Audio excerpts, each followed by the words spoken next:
Have you ever watched an episode of The Bachelor? Yeah, I know how it works. So like they all have their own introductions. Like I think I know what you're gonna say. The accent girl. No, I wasn't even gonna, no. Okay. Nothing to do with that. That was funny. No, what I was gonna get at was, so it seems like they have, if there's a formula, like one girl shows up in a costume, one girl shows up in a crazy car, and what was funny to me is this one girl shows up in a costume. Spoiler alert: it's a sloth. Okay. And it's like a play on the dude because he's a virgin, and that's the big drama is that he's a virgin, and he's been getting a lot of shit thrown in his face for being a virgin. Whatever. We'll get into that in a second. Yeah. So she gets out the car in a sloth costume, like playing on him moving slow. So she commits to this, what is probably like real time, probably like a 10, 15 minute act out of her just going, hey. Yeah, you can feel that. Oh, I'm cringing. You can feel that cringe. You're not even watching it, and you feel how bad it is. Oh. Hey, Colton. He's like, what the fuck? Yeah. He tries to make a joke back to her, going, "This is gonna take a really long time," and she stays with it. She commits the whole way.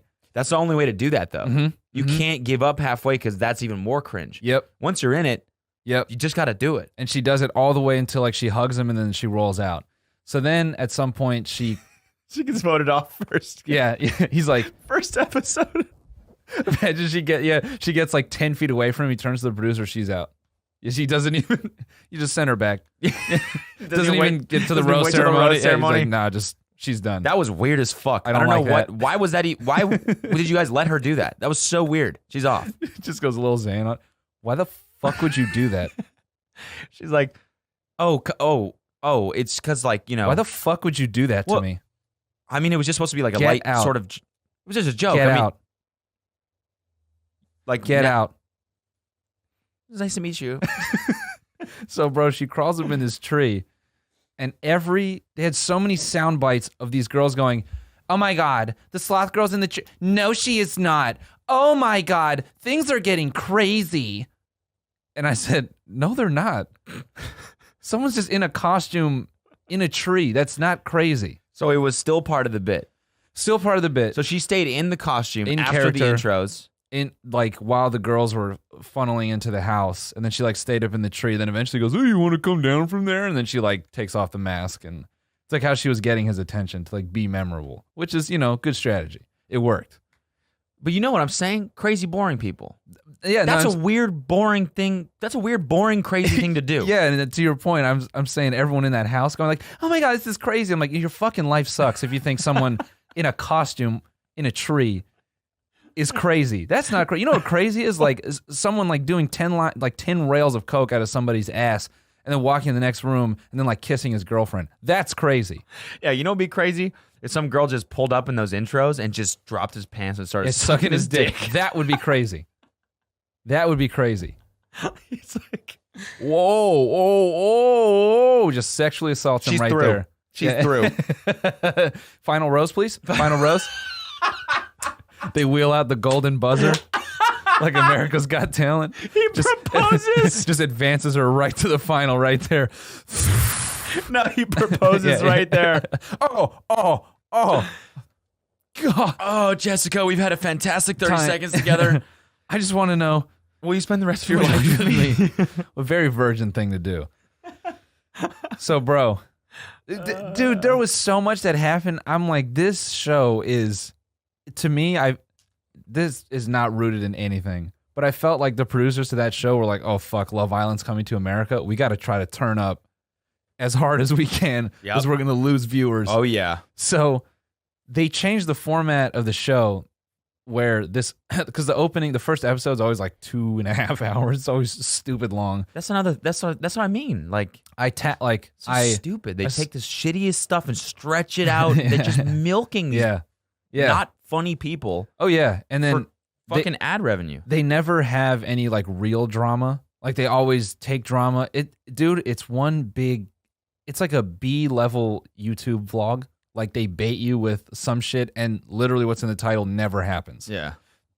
Like on the last season, they tried to make it seem like these two guys got in a fight, and some dude left like on a stretcher, some dude rolled over in his sleep, and because they have him sleeping in these shitty, like, single concentration camp beds, he like fell through a glass table because they didn't think booking a bunch of 6-foot dudes and putting them in tiny little beds would fucking pan out poorly when you try to make them sleep in a race car bed. Oh, like, he just rolled over in his sleep and then just fucking went, and a bunch of glass in his face. I was like, oh my God, what the fuck's going on?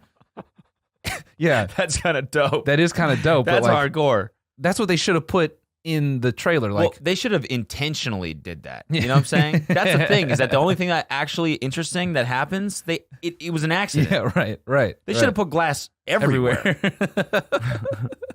So whatever. For this show, or for this episode, like this season, God, I can't talk.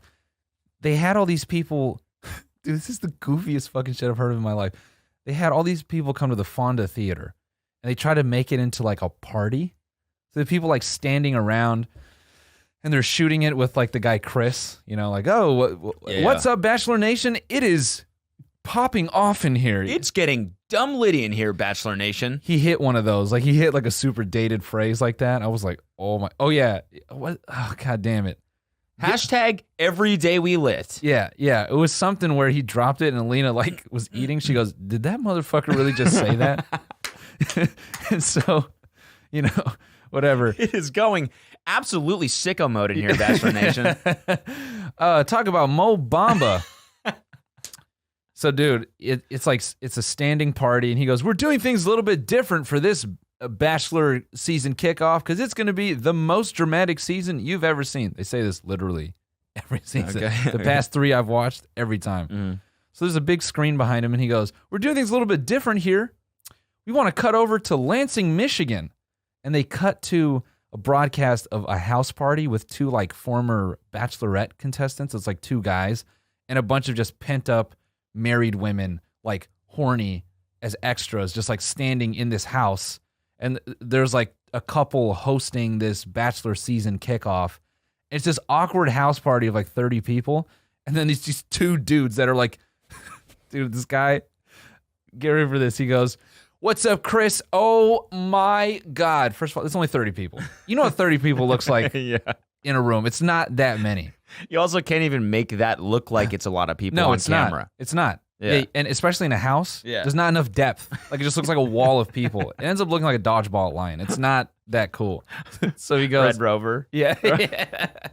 So he goes, oh my God, Chris, look at this. Look at this. It's pandemonium, fandemonium. No. Yeah. He said that. I about turned the TV off. I'm like, get this shit out of here. And then it's a bunch of these 35-year-old fucking conservative mothers, and they're sweatered the fuck out. Oh, turtlenecks tight. You know what I'm saying? Extra baggy around the breasts. Even if they got some, they're not showing. And they're just like, ooh, yeah, ooh, oh my God. Ooh. Like, the screams feel just so kind of safe. Just everything about it is safe. So then here's like... medium turtleneck with an extra small neck. Yeah.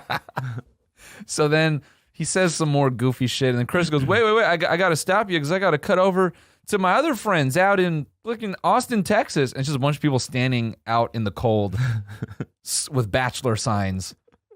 It doesn't even look, I don't know where the fuck they are. It looks like a parking lot. I have no idea why they're just standing around. Dude, wait for it. Yeah, what does he say? It's like some girl who was a virgin on like a previous season, and she like married some guy and whatever. And she goes, I'm standing here with blah, blah, blah, and he has something he has to get off his chest. And this guy's like, I'm really happy to be around here, around all this love and energy. And Catherine, I just want to say that I am so happy that I found you in my life. And our relationship's a lot like The Bachelor, in that we started very fast. And when you went away that summer, I knew that you were the one for me. So I came to you and I stayed with you. And 4 years later, here we are. And Catherine gets down on one knee and he fucking proposes to her right there. And it's the most awkward shit because it's only like 30 people and they're all just standing there like, oh, I thought we were gonna watch the show. I didn't. What do we do? And then this turtleneck is so tight. Yeah, and then the girl's like, and he was talking way too long. Like that awkwardness you felt right there. Multiply that by 4. I could feel like the producers being like, "This motherfucker gotta wrap it up." Flex, not trying to flex. Man, I'm holding half a stack, not trying to flex. Flex, not trying to flex.